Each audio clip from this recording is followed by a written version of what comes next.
You're listening to Freshly Pressed on Smooth 98.1. It's Zibby here, and our analysts are in. We're looking at the news stories, making the headlines across the country. As always, it's interactive. We'd want to get your thoughts. The WhatsApp number is 0809 4440981. You can also tweet at Smooth981. And we're streaming live on YouTube as well. So you can catch that live stream up on our YouTube channel. It's Smooth981. And don't forget to subscribe. Good morning, Lakunle, and good morning, Oyeyemi. Welcome.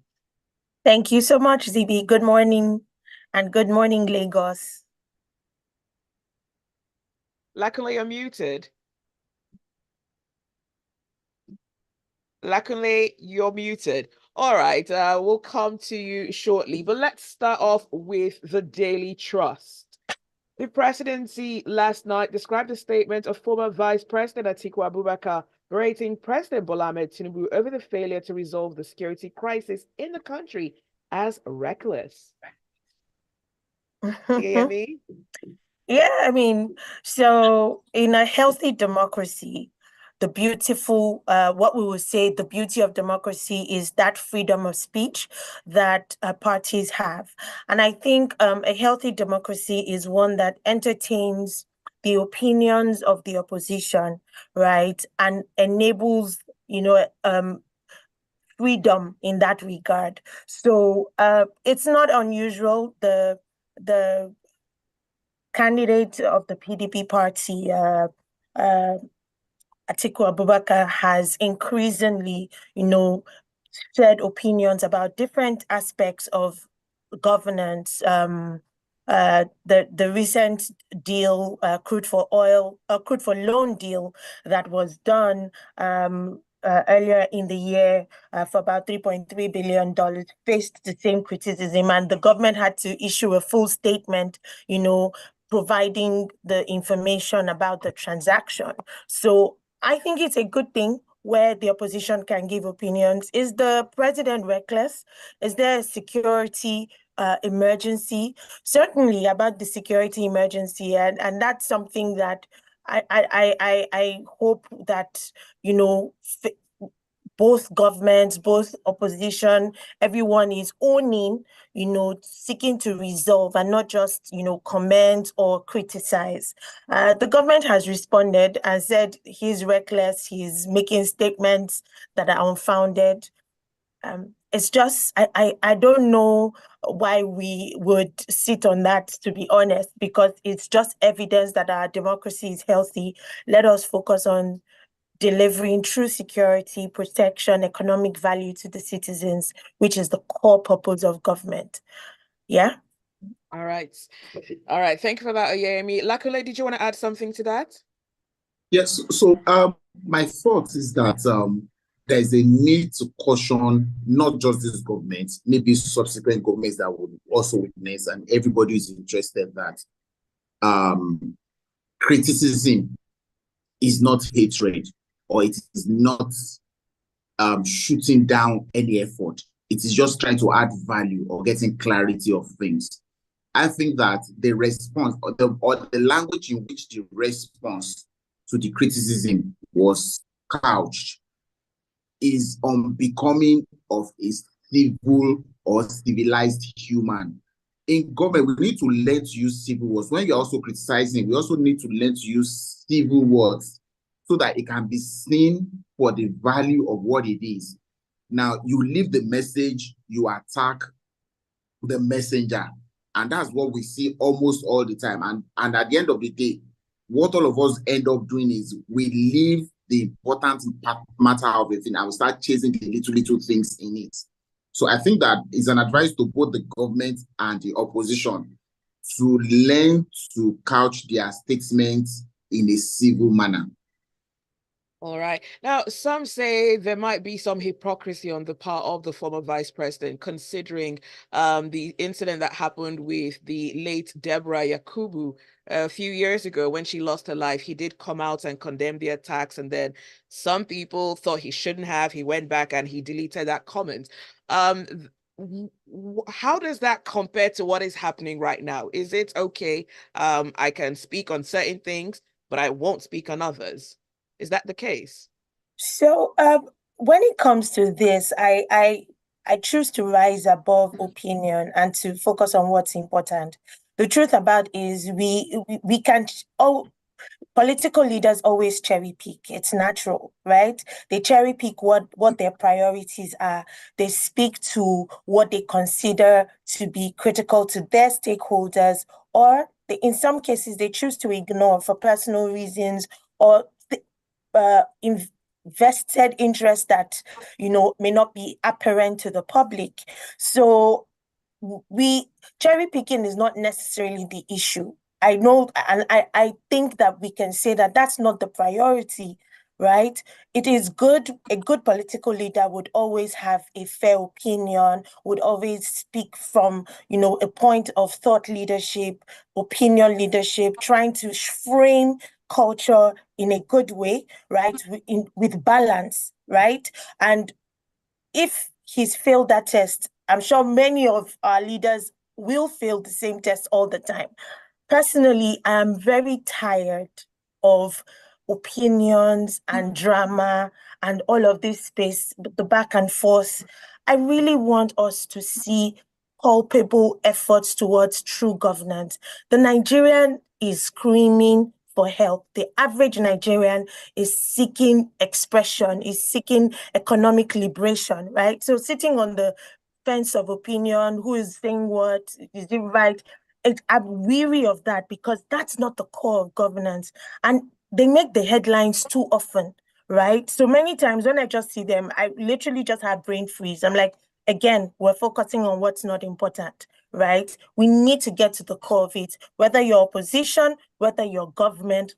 Governance is the core. And I think whatever platform we have as citizens, we should use it to cry for that, to advocate for that.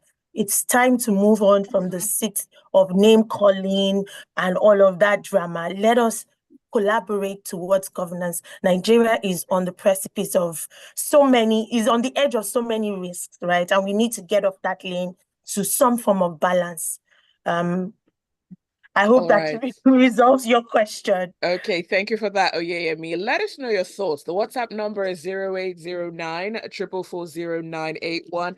And of course, you can also tweet at smooth981 or even drop a comment on our live stream on YouTube. And let's go on to this headline coming from The Guardian. Workers demand living wage as federal government unveils negotiation committee. Lakunle?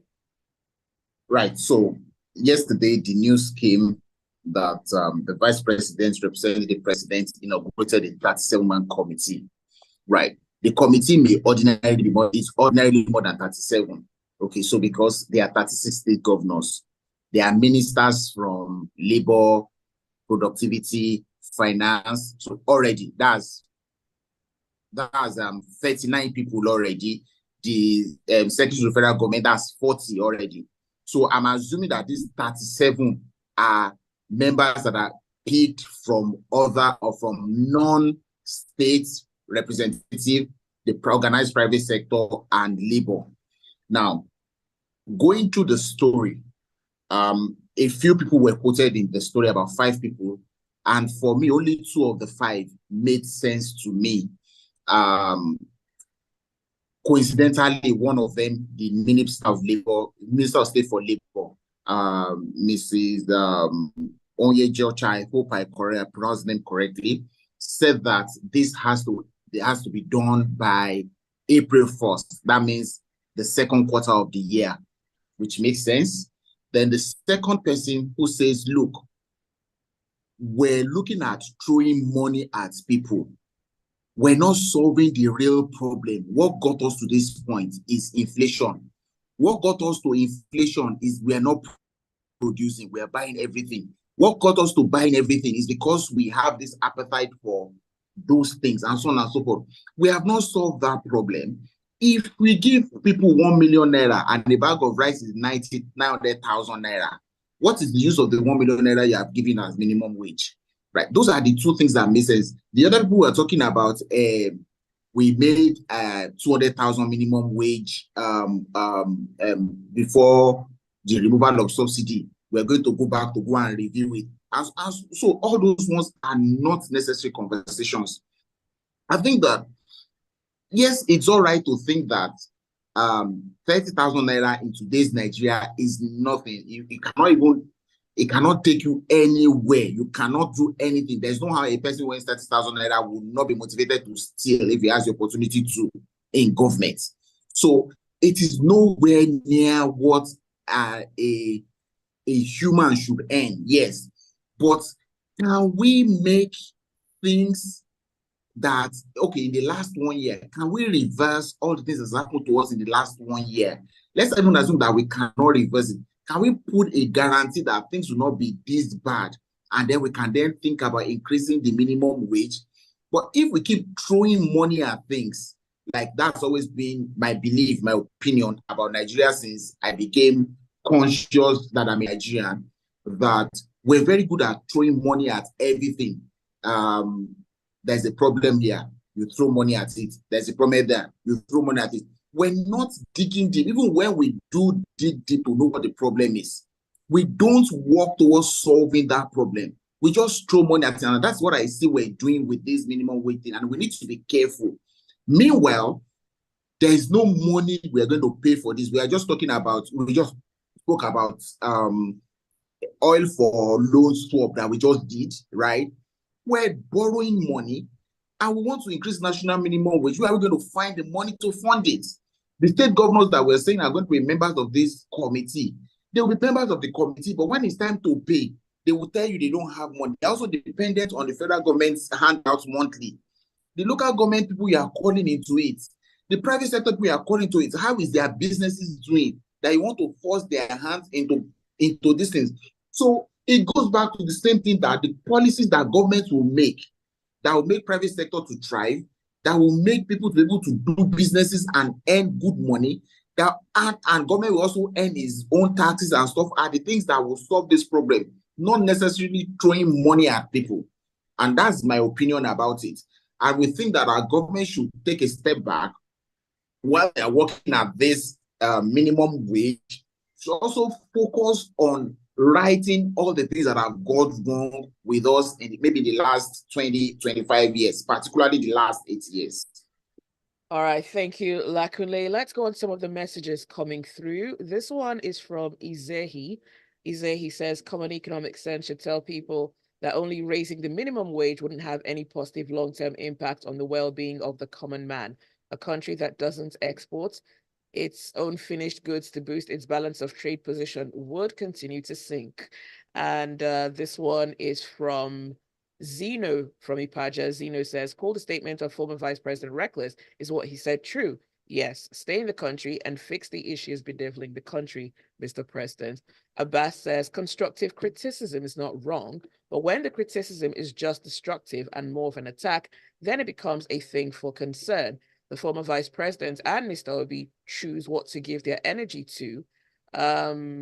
Most of their comments and actions are just about themselves and how they want to position themselves for future political relevance. Governments can also do better. Babatunde Alao says it's a reality that the insecurity in Nigeria is getting out of hand. The opposition must speak out and the government must listen to them and make necessary adjustments rather than speaking back as if we are in election season. I've known this current administration for unhealthy criticism, same way they did in 2012, misinforming people on subsidies just to play opposition. The truth is insecurity is at its peak. All right, let's move on to The Nation.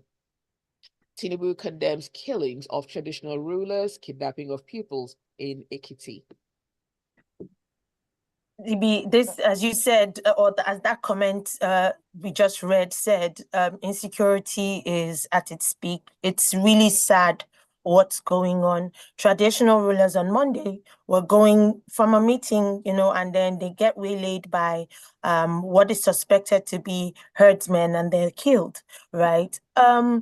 Anyone who's been in Nigeria for the past, say, 8 to 10 years would probably be able to do the dance choreography. You know how these social media challenges are, where there's a song, there is a move, you move the hands, everyone knows the recital. When there is this report, it's almost like those kinds of challenges. People can say, oh, after this, there would be the remarks from government saying we condemn. After condemnation, there will be apologies. Then there will be a social visit to the family. After the visit to the family, everybody would, they will have pictures on the newspapers. And after that, it goes into nothingness, right? There's really nothing tangible done. So it's really like a rehearsal. We just keep doing the same thing over and over again. The condemnation is enough. The apologies are enough. It's time for us to really fix this issue. We are seeking economic solutions, right, that would enable the earning power of Nigerians, so that, as Lakunle said, we wouldn't be looking at minimum wage, but looking at the creation of jobs. We cannot attain that. We can't achieve that if we do not resolve the insecurity problem. People who invest consider first the environment. How suitable is it to house resources, to house employees who come in and go out?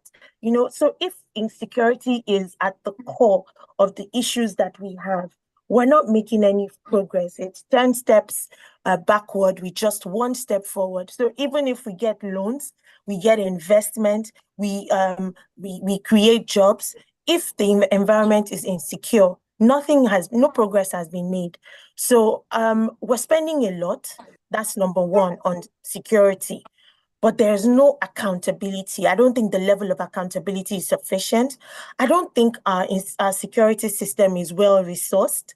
We have so many proposals on the table that have not been deployed. So the truth about it is there's a lot of effort, but that effort has to come together in a very sensible strategy that people can see and experience and say that government is serious about this. And clearly, most of our stories today have an insecurity twist, right? There's some report about insecurity, or there's a reaction to that. It means that this is the core priority of governance right now, and all stakeholders have to get on the table, to resolve it. All right, thank you, Oyeyemi. You're listening to Freshly Pressed on Smooth 98.1. We're looking at the news stories that are making the headlines across the country. We see your messages coming through. We'll take them, and of course, more headlines on the other side. Stay with us.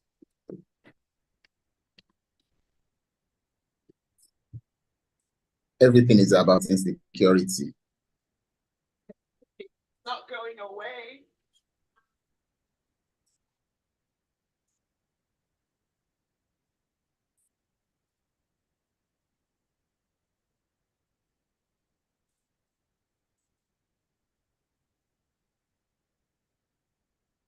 Turn around.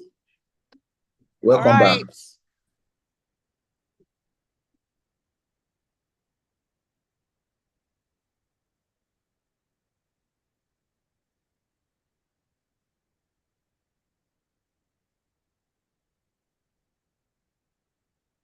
You're listening to Freshly Pressed on Smooth 98.1. It's Zibby here. Our analysts are in, Oyeyemi and Lakunle. We're still looking at the headlines. And of course, I can see your messages coming through. Please keep them coming. 0809 444 981. And we're moving on to Daily Trust. Federal government to establish recycling plants in 774 local governments.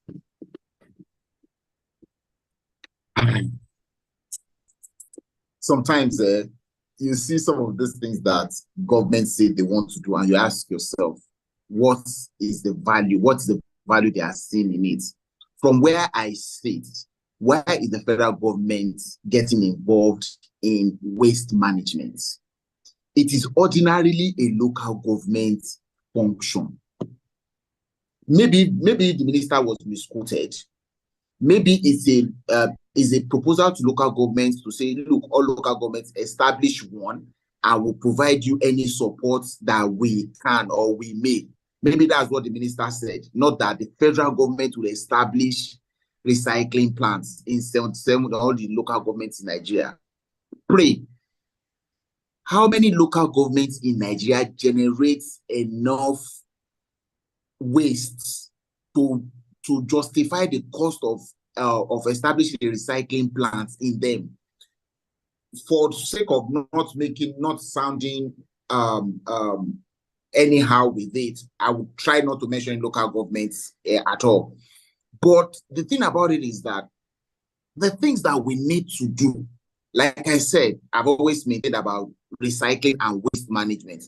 The first thing we need to do is to speak to the mind of the people. No matter if we have waste recycling plants, how does the waste get to the plants?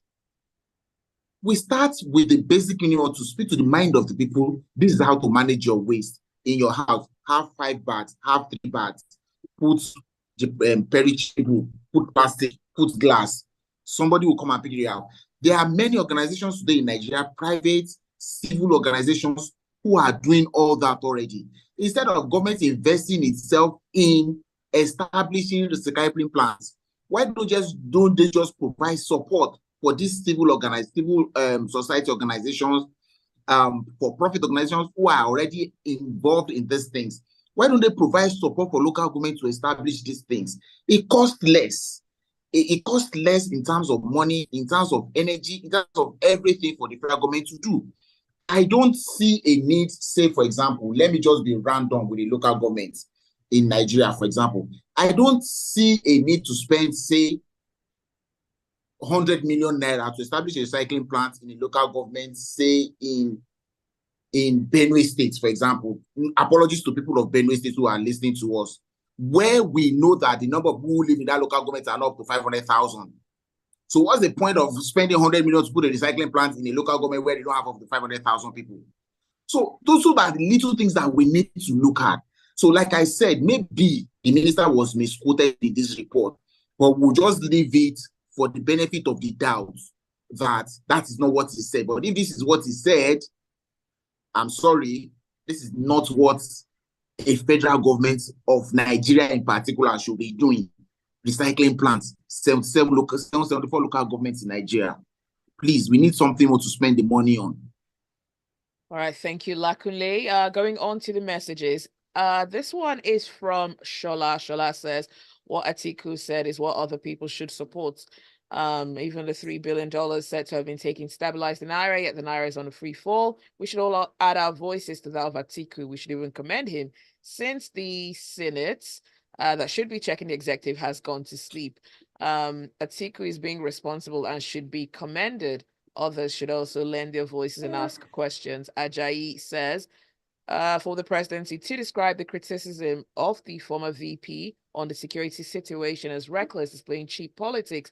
There's clearly an upscale in the insecurity that requires an emergency response right now, and every voice, including that of the opposition, must be heard in the effort to find solutions to the crisis. Benga says, the government must do more to stop the deteriorating security conditions. We should not be having news of kidnappings every day, and it's coming closer. The president must go beyond condemnation to actually doing something to stem this tide of insecurity plaguing the land. He should wake up, because he, might wake up to see some chaos. Another message coming through. Lakunle from Ikeja says, well done, guys. Very interesting analysis. Let's go on to Punch. NBA asks court to void FG's annual vehicle ownership levy. Okay, People, so my people, right? So the Nigeria Bar Association is suing the Joint Tax Board, the regulatory authorities that oversee, road transport. And the essence of it, sometime in July 2023, we may all recall that there was a new levy imposed on proof of ownership. So instead of a one-time payment, citizens now have to pay annually for proof of ownership certification. And the NBA says it's illegal, right? It also says that the levy is not statutorily backed, and is also a breach of the provisions regarding multiple taxation. The jury is out, right? The court decision, since it's subject to court review. It's only when the court interprets and makes its declarations that we would know. But this is what I think. I mean, the Joint Tax Board has the remit to review its provisions. It has the remit to impose not taxes, levies, impose obligations on citizens, right? So this is a very, very tricky one. And let's see the position that the court will take. But my appeal really would be to the authorities to review some of these obligations that are imposed on citizens. First, because there's severe lack of coordination across board, right? There's severe lack of coordination across board. Citizens are already heavily obligated to government, whether it's in tax, in levies, and in the by associated suffering for the failure of government to do its job, right? So citizens do not need more burdens. Citizens need to breathe, right? Citizens need to breathe. So whether it's an annual levy of 1,000 naira, or it is even just the simple fact that citizens can't go on the road without being harassed unnecessarily, right? Our leaders just need to take responsibility and own governance. I feel like I'm already like a tambourine repeating the same thing. We are not yet there when it gets to governance. All of this was just dramatizing. Governance starts when the people begin to feel the public good, where the public good is delivered to the recipients, that is the citizens, right? Our commonwealth, our common aspirations, our common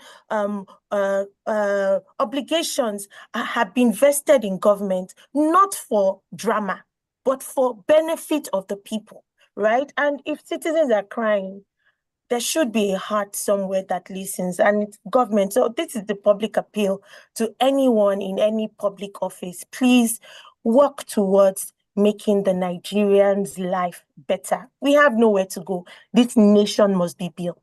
So, and it is your job to do that. So please, pending when the court decides, if there's someone on the Joint Tax Board listening, maybe you can go in and reconsider the decision, right?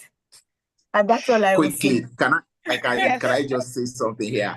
Oyeyemi is speaking like a lawyer, so let me speak like a common Nigerian man, right? So I think that it does not make any sense at all to ask me to revalidate the ownership of my vehicle at a fee.